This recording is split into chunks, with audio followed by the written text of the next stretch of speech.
You know, the church in America is shrinking every single day. Why? Why is it that so many people are leaving the church? So many people have bad feeling when we talk about the church. We want to discuss that. We want to know what it is. What is it about the church that causes so many people to run the other way? Definitely isn't a building. So what is it? We'll talk about that. What's the essence of your Christian walk? And is it about finding your gifting and working in that gift? And the more that you work in your gift, the more pleasing you are to the Lord. Is your existence on this planet about what you do and finding that niche, finding your gifting, and working in that niche and that gifting? Or is it something else? What really is the essence of you and me in Christ? And so what is the essence of maturity? What is it that makes you really a Christian, or really growing, or sensing that God really understands you, that you're not just a stranger in His kingdom, or maybe a robot in the kingdom, punched out like a cookie-cutter press, so that you have to be like everybody else, act like everybody else, or attain certain levels of performance before you're really on the inside. I tell you, this concept of Christian maturity, the concept of being, more mature in Christ and being acceptable in Christ, that's a concept that it seems to be universal. It seems to be in so many churches. And the question is, how is it accomplished? So that's, I keep saying the same thing over and over because I want to investigate this the best we possibly can. And it's hard to really answer if you stay with the same paradigms.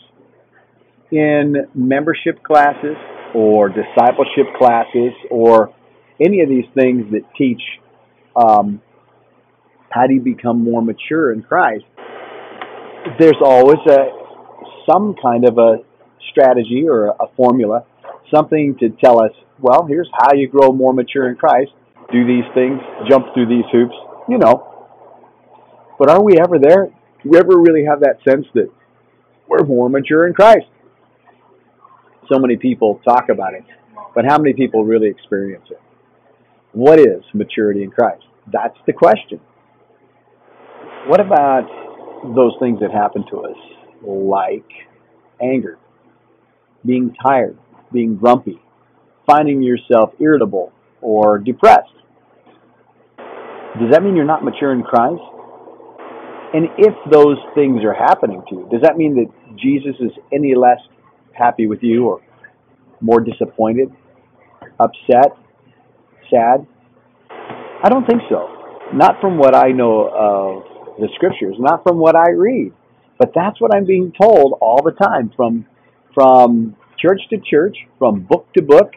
And I'm one of those people, like probably many of you, to say, I just want to be an effective Christian. I just want to be a dynamic Christian. I love the Lord. I definitely love the Lord. I love His Word, and I want to be used by Him. I want to touch other lives and that. But something keeps slowing me down or convincing me that something's not right. Well, what is it? I'll tell you what it is. It's poor teaching. It's teaching that continually tells us that we don't stack up. We're not enough. We haven't done enough. Look, we talk about being mature in Christ, and then we have classes in our church and talk about becoming an elder or becoming a leader or becoming a teacher, somebody respectable, somebody acceptable in the church. And yet, my experience is this. The older that I get, the more I can rub shoulders with the elders among us. And guess what I found? Is no matter how respectable, staid, or true to the mark these elders or more mature men or women of God seem to be on the outside, you spend time with them, they're just like you and me. They have self-doubt, they have up days, they have down days. Some people have become very, very adept at hiding it, or keeping an even keel. That just might be their personality. Some have learned that if they keep everything on the inside and let nothing come to the outside, that they won't upset the apple cart, or they won't be seen as less mature. They'll be seen as mature. But internally, or in the private life of with husband and wife, or behind closed doors, as they say, are they all that mature? No, they're just like you and me. They struggle with the same exact things. So this elusive quality of maturity in Christ is, I believe, simply that. It's an illusion. What's the reality? What is it that we can expect to happen in our lives? What is it that we can expect to happen as Christians who love the Lord, want to see growth, and somehow haven't been able to find it? It sounds like I'm saying the same thing round and round, asking the same questions over and over. But it really is that I am. I'm trying to lay this foundation so we can answer the question the best we possibly can.